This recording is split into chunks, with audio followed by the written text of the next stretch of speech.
Welcome to the 12th episode of the GameFor Podcast. In this episode, we will be discussing old tabletop games made new again. I'm Adam. I'm Matt. And we're part of Milk Can, hence the sign you can see behind us if you're watching this on YouTube. And we're the company that makes an app called GameFor, and GameFor is designed to connect tabletop gamers. It helps you be able to find local stores, events at those stores, events with clubs, helps you be able to find clubs in your area, helps you be able to find other players in your area, all that kind of stuff. Game conventions, that's right. And our store database is 6,600 plus. We've got creeping up on 40,000 registered users. So yeah, you should check it out if you're in the interested area. It's worldwide, but it's if you're a tabletop gamer, it's something to check out, both on Android, iOS, and also on the web. Yes, it is. So, what have we been doing since the last episode? Well, Nothing. Nothing. Just stayed here in these chairs. Well, I've been. I had finished my game table several weeks ago. So now I'm starting to organize the game room. I've got the shelves up. So moving stuff that had been kind of boxes up into shelves. Are you following any of the tips and tricks from our recent episode about how to organize your game Some stuff? of it is. Nice. Yes, I've consolidated and everything. Mm-hmm. And then also starting to plan the bar that I'm hoping to build this winter. It's Wisconsin. You have to have a bar. Pretty much generally have a bar in your basement, pretty much. Right. Not everybody, but most. Yeah, Mhm. It's not weird, is basically Right. I've already got the kegerator, so I'm really just surrounding the kegerator to make it look more classy. Yeah, you don't just, want to be drinking beer that's coming out of a nozzle that's sticking out of a fridge. Right. You want to have a little bit more to it than that. Yes, I'm not a frat boy anymore. I am now a sophisticated gamer person. Indeed. Host. Yes. A host. Well, that's true, because you do have game nights at your place. Like I do. Between... Yes. You do Sunday night-ish like RPGs, right? Mhm. And then you do something else too, don't you? Yeah, board games are usually Thursday nights. Yeah. We haven't started back up. Usually it only goes during the school year for board games. Yeah, that makes sense. So Yeah. we are starting that up as well. Mm-hmm. How about you? Actually, I'm kind of a bit in the same boat. I mean, I don't have a kegerator or anything like that, but I am spending a bunch of time right now trying to organize and finalize, for one, my studio, where I make the videos that I do for YouTube, my Tabletop News channel. I rent a small studio up above a coffee shop, which sometimes has its disadvantages, like on open mic night, stuff like that. It's hard to record in certain times of the day or certain nights, that kind of stuff. But yeah, I've been in there for over a year and a half almost, and I'm just trying to get everything that you don't see on camera, like organized and put away and hanging pictures and doing stuff like that, which will hopefully eventually start showing up more in the videos. So there's that. I'm also trying to start to figure out, I just actually started this, I'm trying to figure out my travel schedule for 2020. Good old 2020. I'm going to be going to, right now, first thing I'm doing in 2020 is it looks like I'm going to the Las Vegas Open. Okay, you are going. Strangely, Las Vegas, Nevada. Yes. Yeah, I initially I was thinking about, maybe I'm not going to, but I'm going to go this year and try to do some different things. I'm actually going to try to do more in the way of demos and maybe even take some classes. Okay, that should be fun. Because they are doing there is some hobby stuff that's there, like hobby classes and things like that. So I'm looking at doing a little bit of that. Not teaching so much, but really like, attending potentially. So excellent. Yeah, so that'll be interesting, and that'll be in late January. Okay. And then I know we're talking about... Gamma Trade Show. Yeah, we're going to the Gamma Trade Show, getting all that booth is down. already booked. So that's good. Looking forward to that. So that's not available for your average viewer, listener. Right. That's basically... It's a trade show, so you basically have to be a Gamma member. Gamma member, and it's basically... The booths are all... manufacturers and service companies that that basically all work for stores, and then the people who are walking up and down the aisles are all store owners, pretty much. Right, and which employees. Why it benefits us so much. Oh yeah, no, it's the only convention really. Well, it's basically kind of the only convention we go to officially with a booth anymore. Because we did go to some ACD. Oh yeah, that's again a trade distribution, show. But yeah, and that's a distributor company. But yeah, so for the most part, like this one's the big one because it's the people walking up and down the aisles are store owners, the type of person that Right. we want to talk to let them know about the app so that they can start using it and that kind of stuff. So yeah, and it's Reno, which is sort of fun. Yeah, and then It's no March weird. Madness this year, so I mean, they probably are having it. well, but it's after. It's Right, not during yeah. it. The first year it was during. Yeah, the and first that- year we went there, it was during March Madness, was- and it was madness, is what it was. It as was. It turns was out. fun to see a bunch of people that were drinking, watching games, addicted to gambling, trying to figure out why. There was a lot of nerdy people. Right? Yeah. Not to say all of us are nerdy, but there No. was definitely a higher percentage, I would say. More walking than around. normal, probably. Yeah, and but it was yeah, and everything like at the place that the convention is held at, the Reno trade show, it's the Peppermill Resort. Mm-hmm. Everything is a TV screen, like entire giant walls are TV Right. screens. So there's plenty of time when we'd be walking through the place, and you're in between all of the viewers and the basketball Right. games, Yeah, and, it's and then you're like, "Oh, sorry, close sorry. games. Yeah, they would kind of yell at you. Right? Well, they wouldn't yell. They would just Well, kind of. They'd be yelling, but not at you. Right. But yeah, it's also weird when the screens are that huge and you're walking by and then the basketball guys are bigger than you are. That's kind of Right. weird. Yeah. And it's like, Although whoa. I think they are bigger than us normally. That's a good point. I hadn't thought that. I mean, way bigger. Let's just Right. say that. Yeah. Bigger than real life, even for basketball folks. And then I am also starting to build now my Rebel faction for Star Wars Legion. So Okay. I've gotten, at the very least, I've got an 800-point list for my Empire forces for Star Wars Legion, and they're all completely done, completely painted. I'm going to add some stuff to that down the road so I can have some variability to the list, but right now I've got a usable, playable 800-point list, Okay. completely done. And now I'm starting on Rebels, and I want to get an 800-point list. That's the standard kind of like point size for a normal Sure. game, Okay. and I want to get them done. And then I also have, I think I have right now 7 different 3D printed pieces of terrain, Okay. which are, as of this point right now, are glued together, textured, and primed. Okay. But I haven't gotten to the painting part. But the texturing, I'm using it like a spray texture stuff that I used that's right, you had to outside. get that, It's yep. really, and it just kind of makes, because everything I'm doing is more Tatooine style, like a desert style, so you need to have some like better, like things have got to be a little, the texture is helpful in 2 ways. Number one, it kind of makes it seem a little bit more deserty. And 2, it also helps to kind of hide some of the 3D printer lines, you know, those kind of little, that is beneficial. Yeah. yeah. So that's what I've gotten done with recently, or am in the process of. Excellent. Excellent. So we've got another question from the audience. All right. This episode, you wanna read it there? Sure, I'll do Yeah. this one. From Ready to Roll. What are some ways to get people to play a game differently? To clarify, by example, if my local game store tends to play a game like Warhammer 40K very competitively, but I want to try a more casual or narrative type of Warhammer game, how do I best showcase and convince at least some people to give playing that way a chance?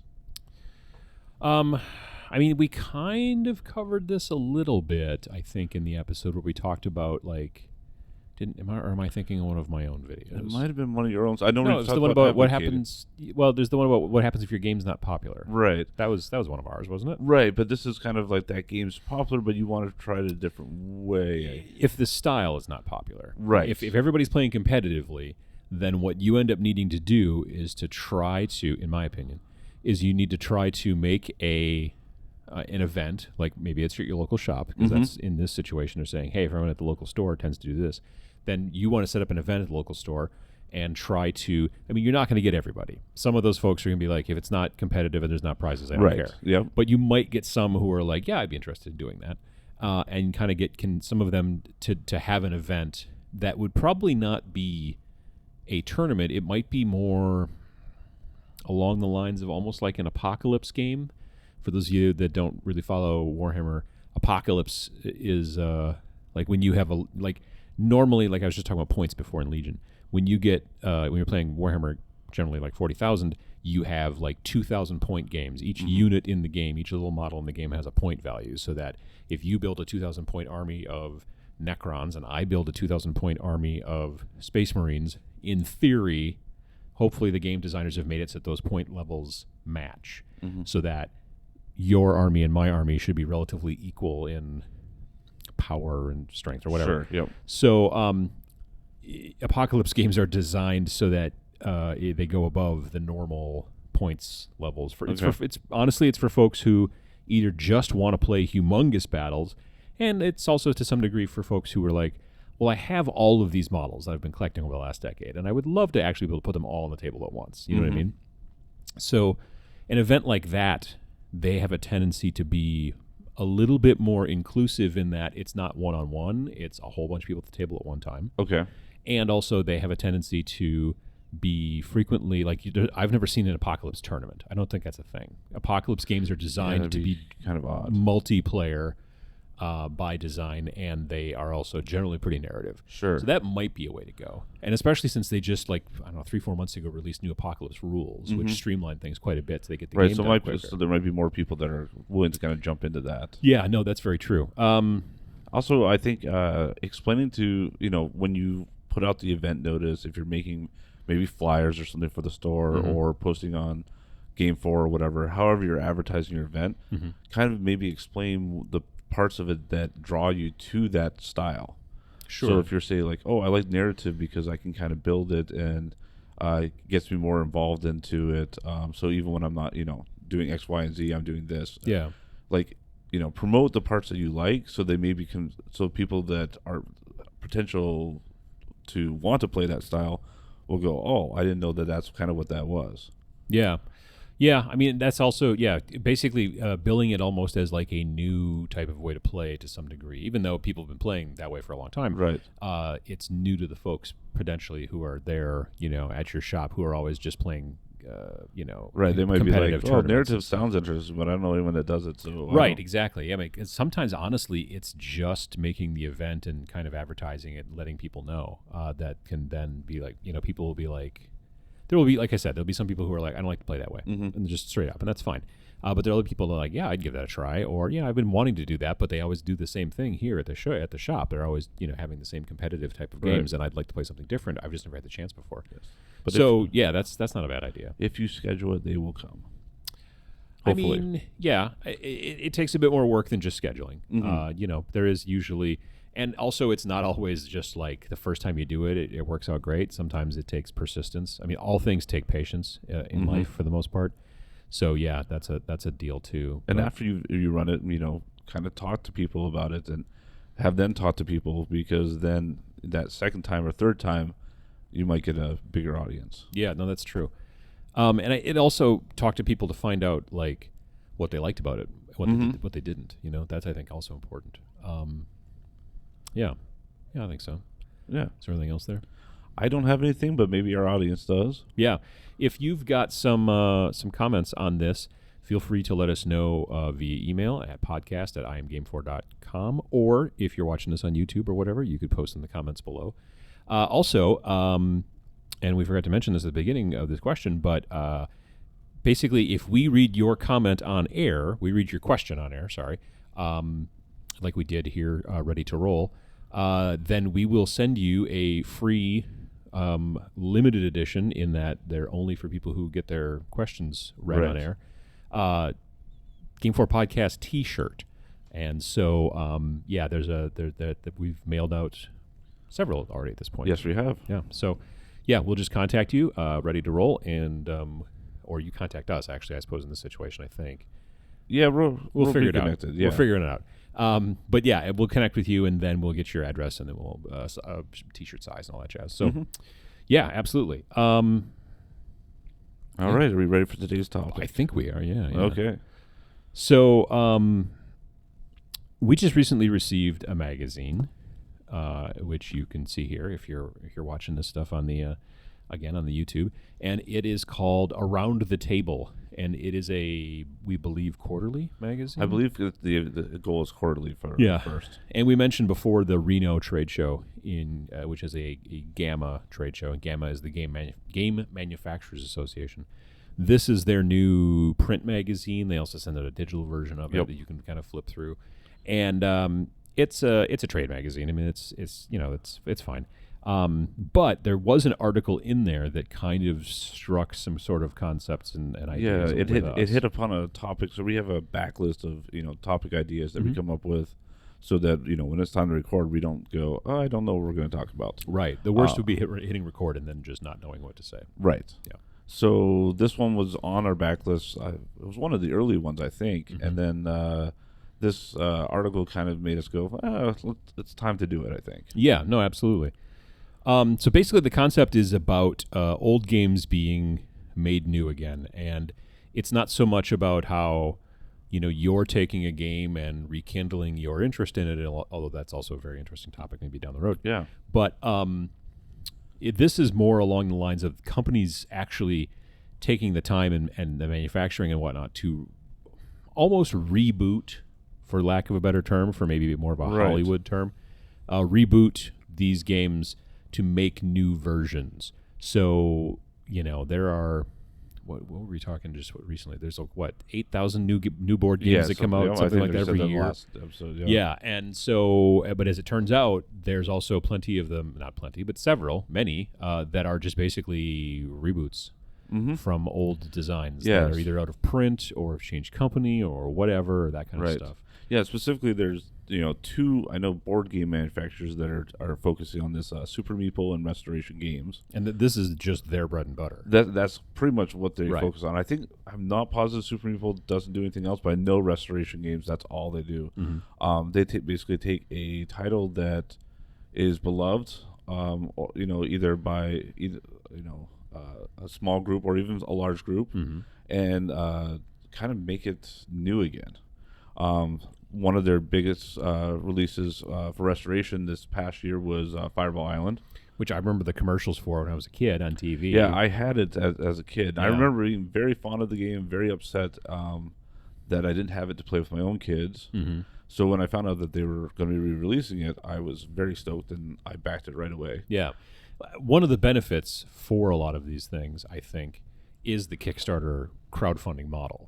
It's a situation where you can be like, I wonder if people would be interested if we rebooted Game X from Right. 50 years ago or 30 years ago or 20 years ago. And then you can find out without having to, build it and fund it and yourself and do all that stuff and then sit on a huge warehouse full of it because nobody actually wanted it. So that's, I Right. think, kind of a nice thing. How did they deliver on time and all that kind of stuff? Yeah, they delivered right on time. They had tons of extra goals, Stretch goals. Yep. Including like a D&D campaign that I still have to run at one point. So it's a D&D campaign that's based off of the Basically, Fireball Island Your board characters game? are on the Fireball Island. Interesting. Kind of does some of the background of this Yeah, that's island pretty and stuff. smart. Yeah. Yeah, I liked it. It was a good way for them because they did it just as a digital PDF, so Yeah, it didn't cost more to ship it. And kind of like that. We should do an episode about that almost. That Wendy's thing.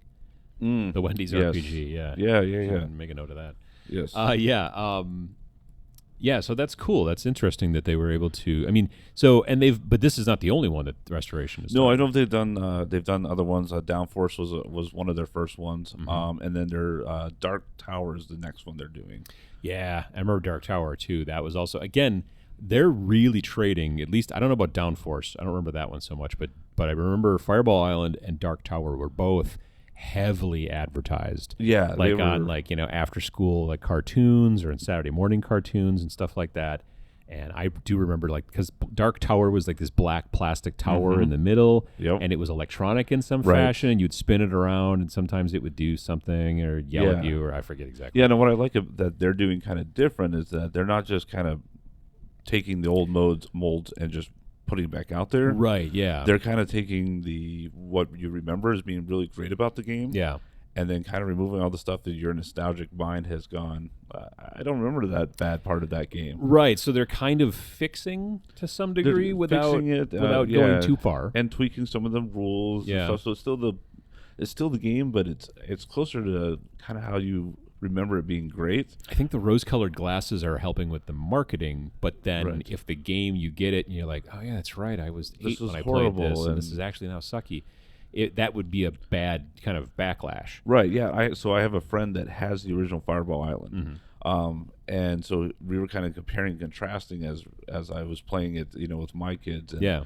And he was like, "Oh, does the people just fall off randomly whenever you touch them?" Like, no, they don't. That doesn't do that. Or, Does it just that one, barely gets a fireball down? And I'm like, no, there's all these different paths and stuff. So, well, yeah, you were saying that in the new one, there's multiple fireballs. yeah, all there's kinds like, of stuff like going up to on. like 3 comes out of the mouth. I don't Yeah, remember yeah. that happening in the original. Yeah.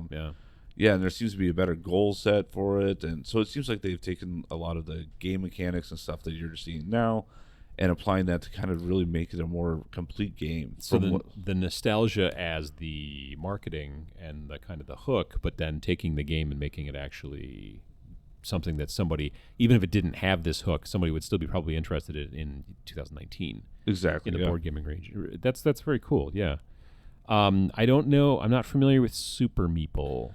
Yeah, they've got a game called Tikal, Mhm. Tikal, Tikal. Sure. I only knew it from the article. I've heard of Super Meeple, but I'm not familiar with that title. So. Right. But it sounded like that was a fairly popular one that they're bringing back as well. So. Yeah.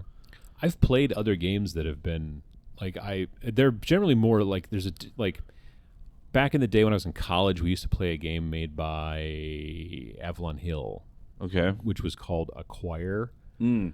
And it was kind of a sort of a stocks and like business building game and things like that. It had this plastic grid sort of, and you would dig around in the top part of the game box. You'd have all these tiles and they're upside down, yep. and then you'd pull one out and you'd have to lay it down, and you were trying to build a business. And I don't know, but yeah, they did redo that. But that was literally just make the box better, make the art better, make all the components better. But it was the exact same game, and it also wasn't probably nearly as long as the difference in time between, say, the new Fireball Island and the old original Fireball Island in the 80s. I'm pretty sure that was the 80s, wasn't it? I think so. Yeah, I'm pretty sure, yeah. So in that situation, that was kind of not the same thing. But I think it was interesting, though, to see that kind of stuff. And you see that in other companies, too. You like earlier this year, I went to Austin, Texas, for... Steve Jackson Games. They're the guys who make. Oh gosh, Munchkin's probably one of their. Munchkin's their biggest one probably. But they've been known for making they've made GURPS and all this kind of stuff. And the big thing that they made that I played all the time in college was Car Wars. Mm-hmm. So back in the day, Car Wars was you played on a piece of paper. Basically, it was like a big poster that was all folded up and it had little grid marks on it. Yep. And you used a little cardboard chip basically as your car. And you moved along on the grid boards and all that kind of jazz. And we used to really love it, but we played it like all the time. Like seriously, like nearly every Friday night we were playing Car Wars. And it was a lot of fun. But that game style, I don't think works anymore. You know what I mean? Like that pushing around a cardboard chip on a piece of paper board and, and plus there was like... a little spoiled. Well, and like the sheet for your car was like a full 8.5 by 11 sheet, and it had a lot of stuff going on. Okay, wow. Like, yeah, and you had to track all this stuff and a whole thing. Like, you had to track over the course of the entire session, like, you tracked how fast you were going, like, row by row by row by row, and then, depending on how fast you were going, depended on when you moved, in which phase. There were like 10 phases per turn. If you were moving at 100 miles per hour, you got to move on every phase. But if you were moving at 50 miles an hour, you only moved on half the phases. If you were moving at 10 miles an hour, you moved on one phase. And so it was this whole kind of thing. Like every turn took up a lot of time because of all this extra paperwork and math and whatnot. And one of the main reasons I wanted to go to their convention was, number one, it was the first convention they've ever done. Number two, I've got some friends that live in Austin, so it was kind of a twofer. But they were also showing off I don't know if it was the alpha or the beta of the new edition of Car Wars. That's right, yep. So that was really interesting to me because they have changed it drastically. For the better, you think, or you're not sure yet? I think probably. Okay. But that all being said, I could definitely see some old codgers who were older than this old codger who were there at the convention who were not sure about the changes. Like, because there was a lot of demos and I got to play it twice. And it was very cool. And but like it reminds me a lot more now of X-Wing, Star Wars X-Wing, than of Car Wars, because it's not. First of all, you're not playing on a grid anymore. You're just playing on a table, and you have a plastic car instead of a thing. But it's on a base that's it's like a clear plastic base that's sort of raised up on the like it's only touching on the corners, so it's Okay. Almost like a table. It's like a clear plastic rectangular table with just a car glued to in the top. Okay. And the reason it's kind of raised a little bit on this little short table is so you can fit the ruler for like turning and stuff like that underneath the clear thing, right? Yep. And so, and you have this, instead of having this 8.5 by 11 piece of paper that lists all your stuff and information, now you have this card that sits in front of you that looks kind of like a speedometer. And then you have little tokens you move along it to track your speed and how many wheels you still have left and how, all these different things. And then you have cards for each of your weapons instead of like having to write it all down like a D&D character sheet. Sure, okay. So you're like, oh, I have a missile launcher on this side, and on the right side I have this. And you actually physically put them on the side of the card so you know, oh, it's in the front or it's in the back, it's on the left or the right. Okay. That's and a good way to. So it's a lot more of a modern game design that way. Which I'm not gonna lie, even for me, there was this like kind of rose tinted like nostalgia that was just like, back in my day, we used to track everything on pieces of paper. Well, and it was more of like the fun of like sitting down and trying to build your perfect car, because you had like a power plant that was like this big. Okay. And that would allow the car to go this speed at this weight. So it was constantly a balancing act of like, I want to buy the cheapest power plant I can, but that still moves my car fast enough so I can put more weapons and armor on it, but the more weapons and armor on it, the more it weighs, and then I need a bigger power plant. And so that was kind of, and I don't know if that's going to be the same type of thing with this. It's going to be hard to say. Okay. It was all about, I was talking about points before and then the other stuff. This wasn't points, this was dollars. So like you were playing, we're going to play a 10K game. What that means is that each of our cars only cost $10,000 or less. Okay. And so everything in the game was completely balanced off of how much it cost. Sure. Okay. So, you could have, $30,000 games where you could spend a bunch of money in a car and you've got like sloped armor, reflective armor, lasers, anti-missile systems, all kinds of stuff like that. And it got fancy. So yeah, it'll be interesting to see how this game goes when it gets released. From what I understand, it's going to be a Kickstarter, which I am a little annoyed by. I'm not going to lie. But yeah, so I don't know. It'll be interesting. But that's the type of thing, where it's not the same thing as the Fireball Island. I don't feel. Well, first of all, it's not. This is the same company, right? Whereas Restoration, they did right. They usually buy the properties. Exactly right. So that's also an interesting thing is when a company reboots its own stuff versus a company. Right, because you wonder if they're holding on to some stuff because because of their own nostalgia. Right. Yeah. No, that's a good question. Another one that's kind of popular also within, like I guess my area sort of is Blood Bowl. But Blood Bowl was, it was out of print for a while. It's in its 3rd or 4th edition. I don't quite remember now off the top of my head. Maybe more. So it's been out of print on and off, but then it's back in print somewhat and everything. And so that's. Right. Again, that's the thing, too, that's very interesting about Blood Bowl is that in Blood Bowl, there's almost no changes to the game. There's very small little tweaks in comparison to the difference between the old Car Wars and the new Car Wars. Sure. It's not like that at all. It's basically the same game with little tweaks here and there, but new models, new graphics, new boards, all that stuff. Now, they did make a simpler version of the game called Blitz Bowl, which you could only get at Barnes & Noble. Right. It was very weird. But it's actually a fun little game. It's a good deal different. You're still playing on a pitch, but you're playing on a smaller pitch. And it's a little bit less about scoring in the end zone and a little bit more about getting specific tasks taken care of. You have these 3 cards at the top. So more objective based. Yeah, you have these 3 cards that pop up at the beginning of every turn. And then so like one of the cards might say like tackle 2 people. So if you can, during your turn, get 2 people on the other team tackled, well, then now you get to score that card, and you take it off the top, and then at the end of the turn, then new cards go up there and stuff. And so, like the game that I played with a friend of mine, it was literally we never scored in the end zone. We just like the ball kept bouncing back and forth and getting close to the end zone and then coming back to their direction and whatnot. All the scoring was done because of those cards up at the top. Interesting. So again, it's still a game made by Games Workshop, right? So it's not like somebody else picked it up, but it is definitely a kind of a different sort of a reboot, right? But it's also a companion game. Like you're designing, like it uses the same models that. Oh, okay. Yeah, so you don't have to go out and buy new models. If anything, it's actually using fewer models. Like generally, like the human team and the orc team are normally about 6 models. Okay. When you're playing Blitz Bowl from Barnes & Noble and all that, but if you play normal Blood Bowl, then you're generally playing with 13-ish roughly models. So yeah, it's just it's a little bit less to paint, that kind of stuff. I don't know. We were talking about like known properties versus brand new properties. Yeah, and like stuff. why are they going back and rehashing stuff versus coming up with brand new stuff and Well, I think it is that nostalgia thing. Mm-hmm. You know what I mean? Yeah, I think that's definitely a part of it. Mm-hmm. And being able to kind of take something that you didn't know better at the time, or you were a different age, couldn't afford it when you were a kid, and your parents wouldn't buy it for you. But I mean, from the game designers going, no, now these new mechanics, I see what you're saying, yeah. Like seeing a new mechanic go, oh man, I wish I had seen this 20 years ago and been able to use this in my game. It would have made that game so much better. Kind of being able to take that second bite at the apple. Mm-hmm.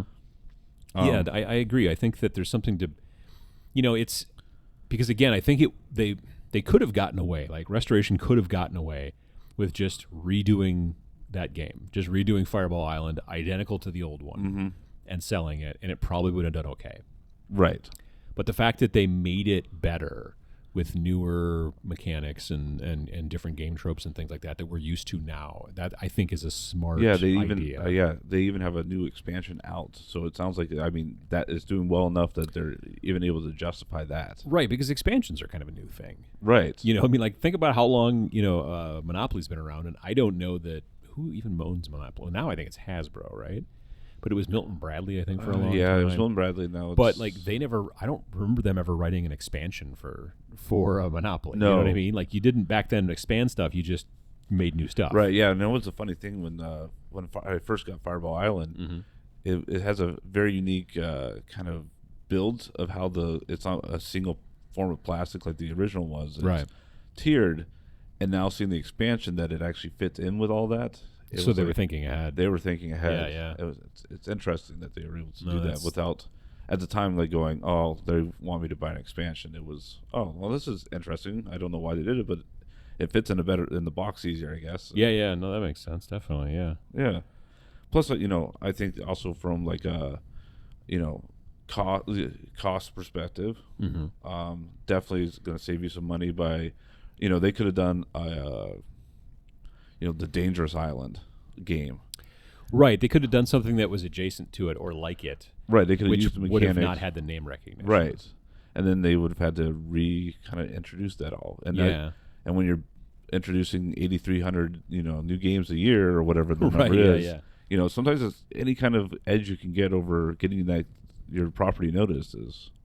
I think it is, yeah. I mean, and we see this in Hollywood as well to some degree, is that you still end up spending roughly the same amount on marketing when you decide to reboot something. It's just that it's maybe slightly more effective.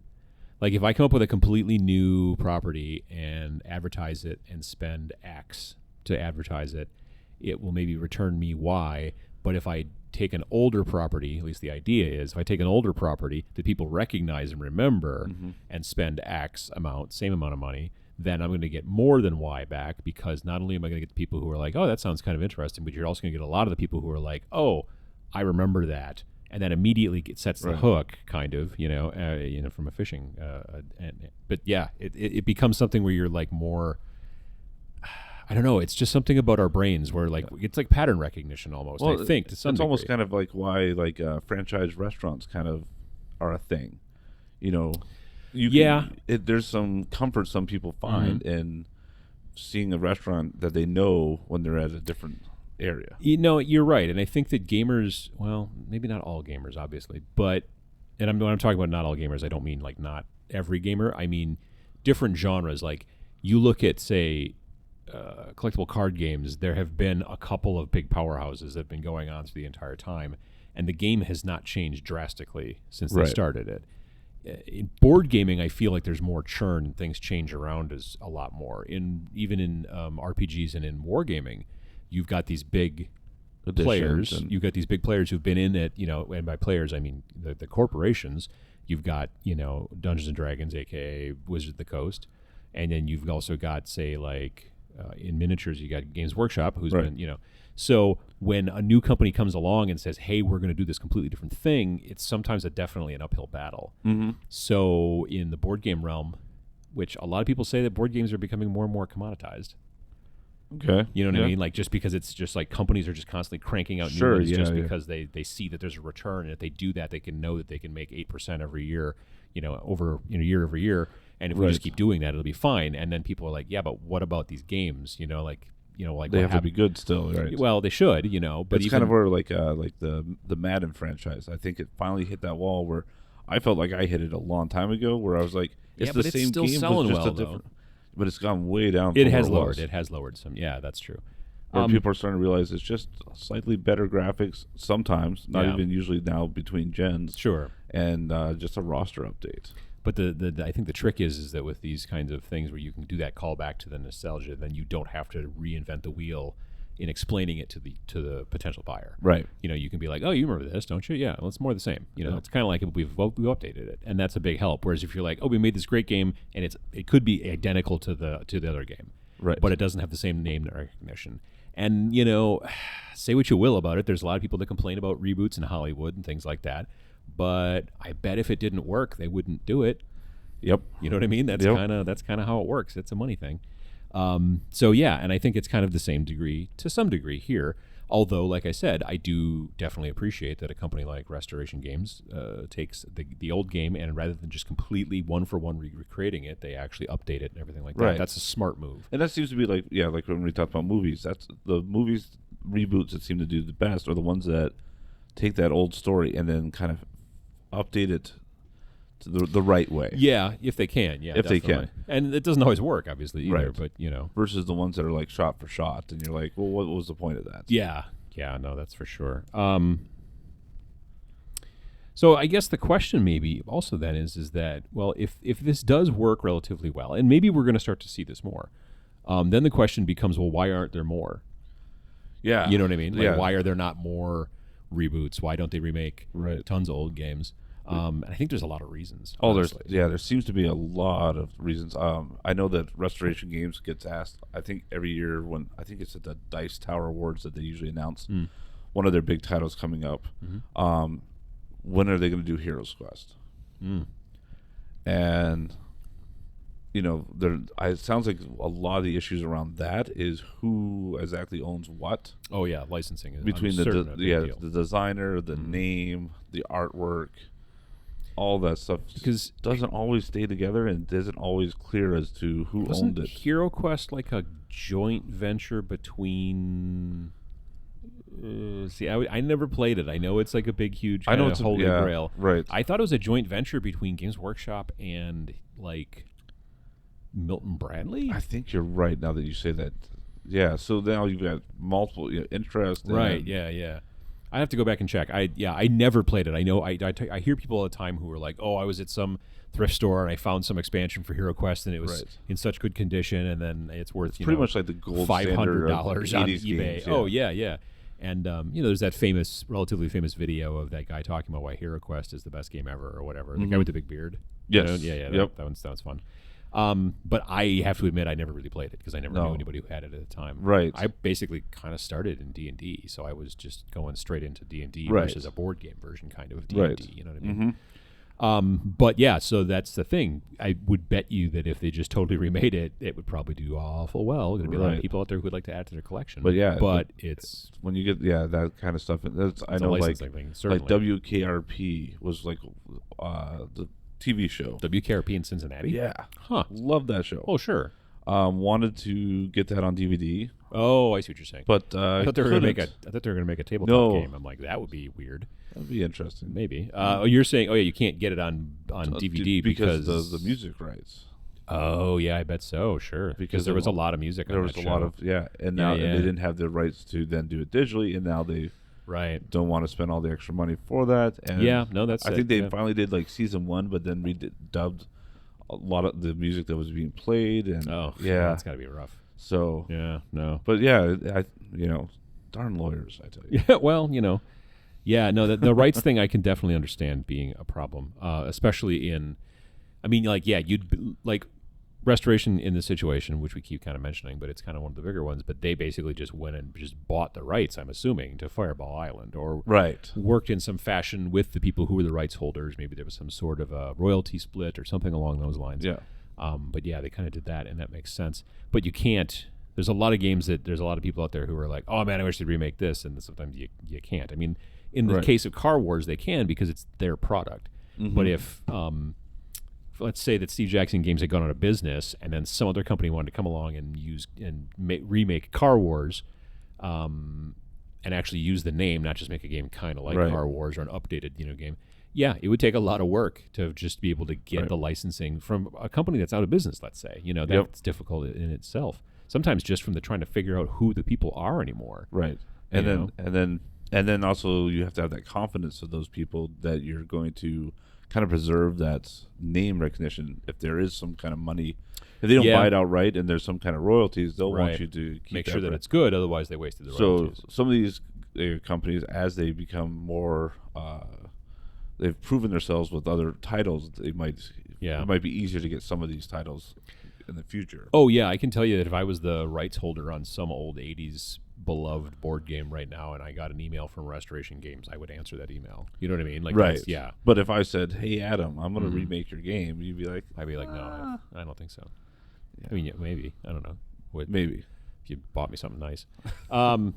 Yeah, so that's kind of a thing. I think that's and nostalgia is kind of a weird, sort of a funny thing. Like it's the rose-colored glasses are well, I mean, they're definitely a thing. Oh yeah, no, definitely. But there's people who are completely unaffected by that stuff. There are people who are just their like heart. Well, yeah, because I wish I like playing old video games.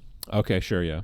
And I remember when like Mario Brothers first came out, seeing that at a friend's house and going, oh my gosh, like look at the color, look at the graphics. Oh sure, yeah. That's amazing. Like, totally tell that guy's a and plumber. Now you're like, if I show that to my kids, they're like, is that a person there? Yeah, I don't know what that little blob thing is over there. Oh yeah, one of my first the first probably console game I ever played on the Atari 2600 was Adventure. And you were a dot. And you didn't have a sword, you had an arrow.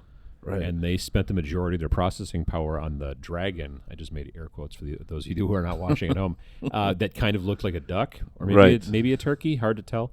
That definitely is a different thing. And here's the deal: is that, like and you're saying that you've still got a ton of nostalgia for that stuff. I do, but I remember it a lot better than what it was. Well, that's the whole concept, right? Nostalgia, yeah.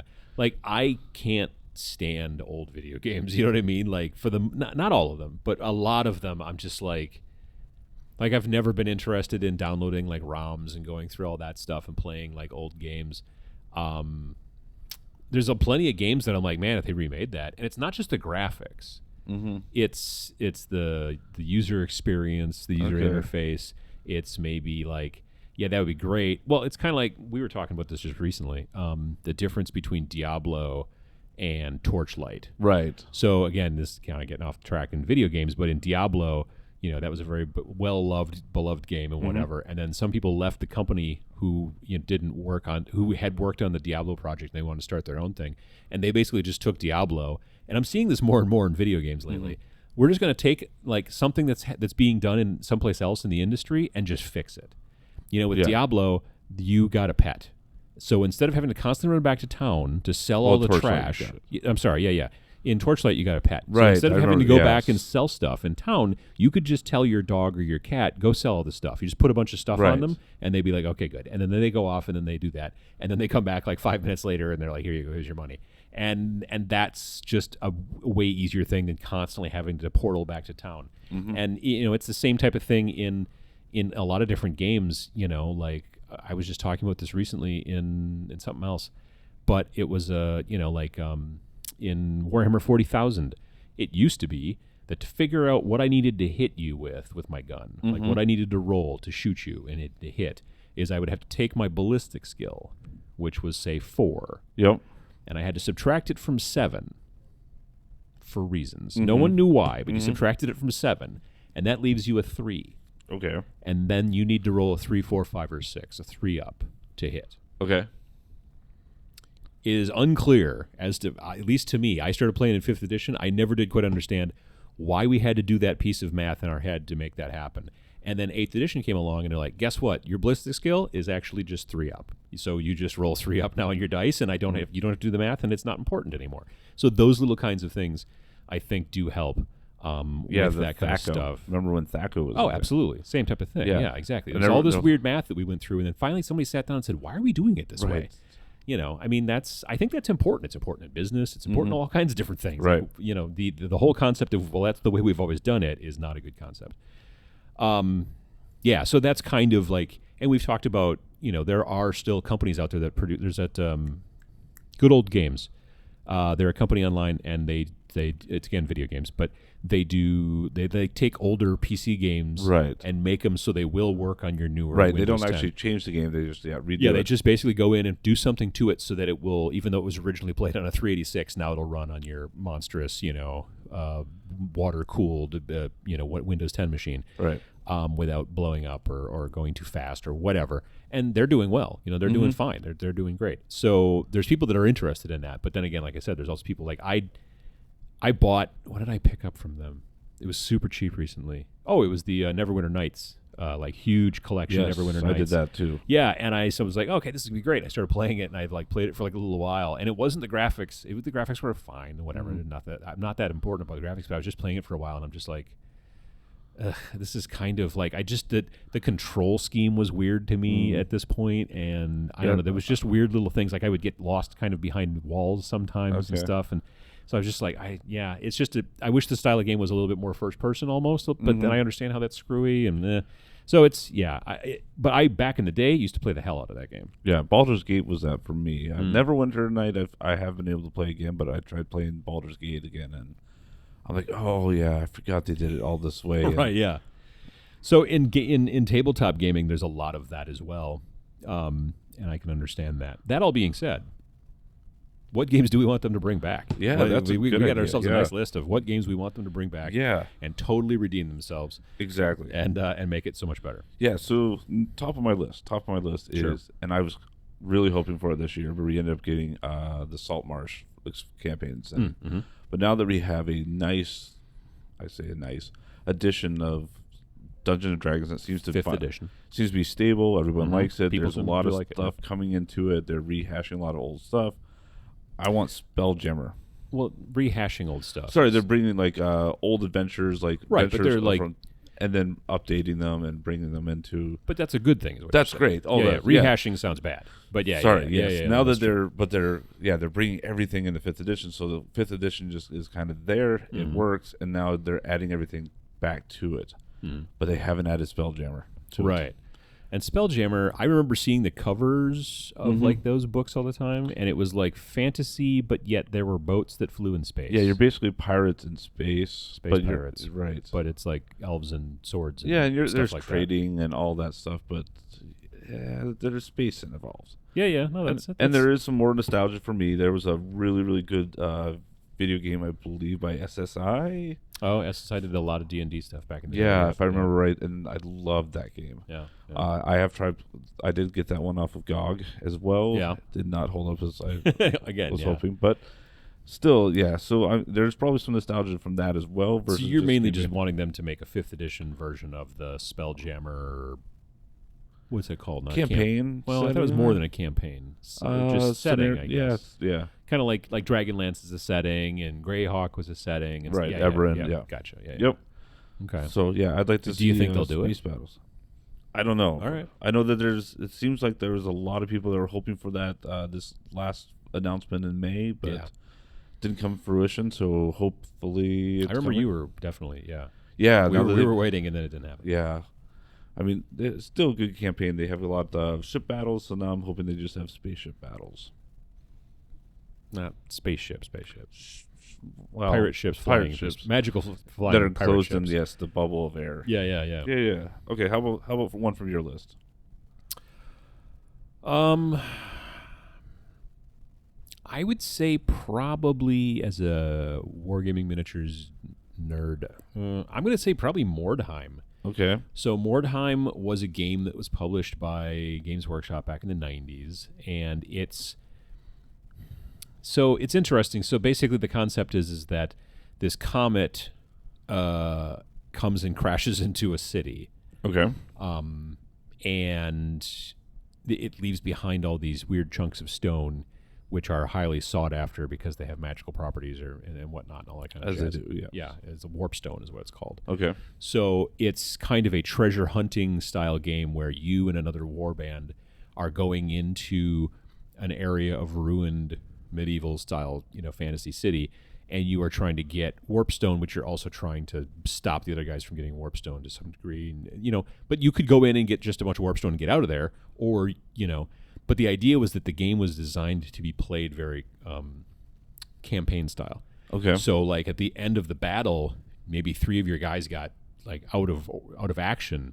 Well, then you had to figure out, okay, well, did any of them actually die? Did any of them take any long-term wounds? Okay. Stuff like that, because then that would affect how your warband, your little treasure hunter group, would be in the next game. Now, that all being said, technically, Osprey Games came out with a game called Frostgrave, which, in my mind, is basically Mordheim, but it's got a lot of things fixed. Okay. So really, for me, it's not so much that I want them to make a new Mordheim. It's kind of that I want them to make a new Mordheim so that I can take the models that they'll come out from Mordheim and then I can use them in Frostgrave. Unless they really blow me out of the water with a brand new version. Okay.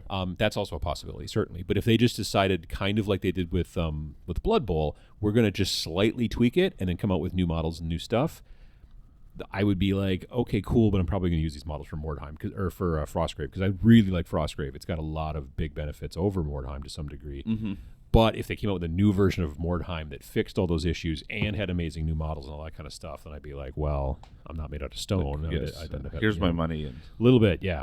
So there's that. What you got next? all right, next one is I'm going to get laughed at. Okay. Operation. That is confusing. Yes. I'm not going to lie. I'm not going to laugh, but I'm Yeah, not gonna lie. no. So it's Operation with the little, guy and the the tweezers and yeah. Right. So I had a lot of fun with that as a kid. I think a lot of kids did. So I kind of want to see like the Fireball Island style treatment where maybe they can kind of take that same aspect where there's some dexterity, but expand upon that. Maybe there's some story. Maybe you're treating patients, maybe running a hospital, or trying to earn your doctor license or something. Like, so basically more game on the front end and not Yeah, just more in depth, more dexterity check. versus just having a little red nose buzzing at you. Yeah, I could see that. Maybe I would like to see the guy be 3-dimensional. Yeah, You know what I mean? that'd be cool. Yeah, make it a 3-dimensional shape and stuff like that. Right, and maybe not have his nose buzz, but maybe like all of a sudden you lose blood pressure, or you have to shock him back or give him CPR. I think he should actually bleed. I think that'd be pretty cool. The Oh. whole thing, fake blood. That'd be a mess. Kids wouldn't like that. No, moms kids wouldn't hate like that. Yeah, moms would. That would definitely, yeah. Kids would probably. Some kids would probably dig it, but yeah. Yeah, they're. Yeah, I don't know. Now the thing is that I think isn't Operation still produced though? It is. Yeah. So it hasn't really gone out, but I would like to see kind of a Whoever owns it these days, probably Hasbro, if I had to guess. Yeah, they should be paying attention to this. I'm sure they listen to the show, Right, and they can, so they should crank out a new version because and Matt then wants a new give one. me the dump truck of money. Well, how about if they just give you a free copy of the game? I'll take that. All right, that's fine. Let me see. What else have I got? Another game that I would love to see remade that I had a lot of fun with, though I know it would also need to be very streamlined, is a game that was made by FASA back in the day. Okay. So FASA made, they're well known for Shadowrun, BattleTech, Yep. a lot, Crimson Skies, a lot of those games. But they also had a game that was a license from Star Trek, and it was called the Star Trek Tactical Combat Simulator. And it was a spaceship game with Star Trek models, and it was just basically space battles on a hex grid with Starship models, or Star Trek models. And again, you were like, each ship was basically an 8.5 by 11 piece of paper, but it was in landscape mode, and you tracked like all your shields and stuff like that, so that you could keep track of like, this shield's down. So you each had your own ship. You each had multiple ships frequently too. Okay, so yeah. it was like a fleet. So you ended up having a lot of paperwork. I'm not going to lie. So I mean, they made Star Trek Attack Wing, which did not scratch the itch for me, straight up. It was not, because basically what it did is it turned those ships into space fighters to some degree. The way that they moved, like that game engine made a lot of sense for Star Wars X-Wing because they're fighters. Right, they're dogfighting, yeah. Right. But to have like the Enterprise like whipping like a loop-to-loop K-turn so that they can fire, that didn't make any sense. Those ships are huge, and they're capital ship style almost, basically. Right. So the game handled that very well. It was slow. So if there's ways that we could use newer, honestly, we could even use newer technology. Like that would be a game that would be best not as an app, but with a companion app, is my mind, just to track all your shields and all that jazz and whatever. That'd be super cool. Maybe play some sound effects, your red alerts. Oh, absolutely, all that jazz. Yeah, no, that'd be great. And then still have like plastic ships, potentially pre-painted ones, better than the ones that Attack Wing. Attack those Wings were very, not good. No, nowhere near as good as the Star Wars ones. Yeah, but I would love to see a game like that was more. Obviously you've got Star Wars Armada as well, which is a capital ship game, but I want something in between. Like I honestly want something that's not quite as bulky as Star Wars Armada, but that's less dogfightery than Star Wars X-Wing, and I want it to be Star Trek, and I think that would be a lot of fun. So that's what I want to see remade. And I don't know, like I guess it's WizKids that does Star Wars Attack Wing, right? Pretty 98% sure. So they've probably currently got the license to do that. So they should come up with it. I talked to the president of WizKids back in January. But we didn't talk about this. No. I was talking about painting and stuff like that. But yeah, no, I should talk to him next about time. this. Next time I see him, I'll let him know. All right, I've got one more on my list. It's a game from, I believe it's West End Games, called The Battle for Endor. Again, a Star Wars thing. Yeah, I think I might have mentioned a long time ago, but Star Wars. You had little cardboard pieces. Okay. And it was a solitaire game, which was kind of nice. Single player? Single player. Cool. Especially since I was, 7 at the time, I think, when I got it. So couldn't easily go to a friend's house all the time to play this game. Much less try to teach them all the rules. But you were basically fighting the battle for Endor. You were the rebels trying to get in and turn off the shields. And not get eaten by Ewoks? Right. Yeah, typically you didn't get eaten by it. No. But, yeah, and it had a lot of fun rules. But I did find it, my original copy. Yeah. But it did not live up to what I remember it being. So, it's the game rules? Or is it the components or a mixture of both? The game room rules, the components. I think it could have been a little bit more in depth. It was very much on the rails. Like, it'd be nice if I could play, the bad guys sometime. Yeah. No, I can see that. Being able to play both sides, be able to bring other people into it. I know that... so was it only single player? It was only single player. Interesting. Yeah. Yeah, you don't see that too frequently. No. Huh. No, I'm not familiar with the game. That's interesting. So, it was a hex map and everything, which was kind of neat. But yeah, I'd love to see that. I think it would scratch a lot of itches. Yeah, interesting. But yeah, I have a new version of that. Yeah. I think my last one is probably going to be a cop-out, and I'm just going to say Car Wars, which I already talked about earlier. But I want them to do it well. I want them to, like I said, I played like a potentially alpha or beta version of it when I was there, and I liked it, but the depth was not. But again, you're playing a beta. You're playing a starter thing. Did they do any kind of like interview or questionnaires or anything afterwards? Oh yeah, a little bit of like, what'd you guys think, that kind of stuff. But they didn't have anything like official. They didn't have like sheets and questions written up. But I'm sure that the developers were kind of the people that were kind of running the show. Okay. So I think that they were just paying attention to that stuff. Right. But yeah, I just really am hoping that it's still got some of the depth. The honestly, one of the things that I loved most about Car Wars back in the day was I loved the magazine that they put out, Auto Duel Quarterly. Okay. The thing that was super cool about that, besides the fact that there were cool stories in there and stuff like that, was that there were also fake ads in the magazine. And the fake ads in the magazine, they would talk about some new kind of flamethrower or whatever like that, and then all that information and stuff. And then down in the bottom in very small text would be the actual stats for it, so you could start using it in your games. So the problem is I don't know how they can do that now since things are card-based. You know what I mean? Because it's a card that you're saying this is the flamethrower as opposed to just writing it down yourself on a piece of paper like you did back in the day. So I don't know. I'd like to see them. Maybe the magazine comes with cards. I don't know. Something like that. Also, there was also the the Auto Duel Association of America. So that was like you became a member of a club, and then you could like, because it was pre-internet, you were basically like, it was the back of the magazine was like different auto dueling clubs that would get together, and here's the address you could write to like, and find them in your local area. They had them separated by state. Obviously, all that kind of stuff could be done on GameFor at this point, right? Honestly, yes. we could work with them. But I would like to see them sort of try to figure out a way to foster that. I don't know if the gaming crowd is ready for that same type of thing anymore. For that depth, yeah. I don't know. It's a good question. Yeah. Like clubs that just play the one game. You know what I mean? Right. Like back in the day, you had clubs that, I mean, obviously people played more than one game, but there were entire like auto duel clubs. Yeah, you would probably, custom logos and member jackets. They all had crazy names that all spelled something. Like they all had like names that would spell something, like was an acronym, like whatever. Scum. Yeah, exactly. Yeah. Oh yeah. Which would be the South Carolina, whatever. Yeah. And so it was a lot of fun, and I love looking back at all those. You can buy actually PDFs of most of the old Auto Duel Quarterly magazines on the Steve Jackson Games website. There are a lot. I've picked up a couple just because they're a lot of fun, nostalgia-wise, to kind of go through. So yeah, that's kind of, I think, looking back now, I have nostalgia for this episode already. Yeah. We should remake it. Yeah. Well, maybe not.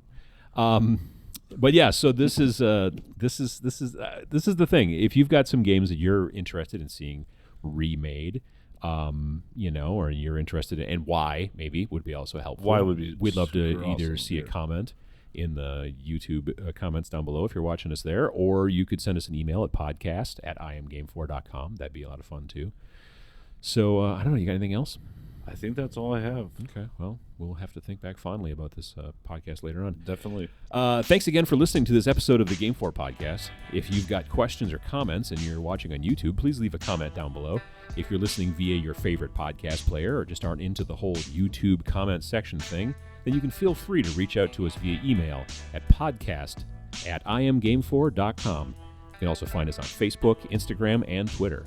And lastly, to find out more about the GameFor platform designed to connect tabletop gamers, please check out our website at www.iamgamefor.com. That is www.iamgamefor.com.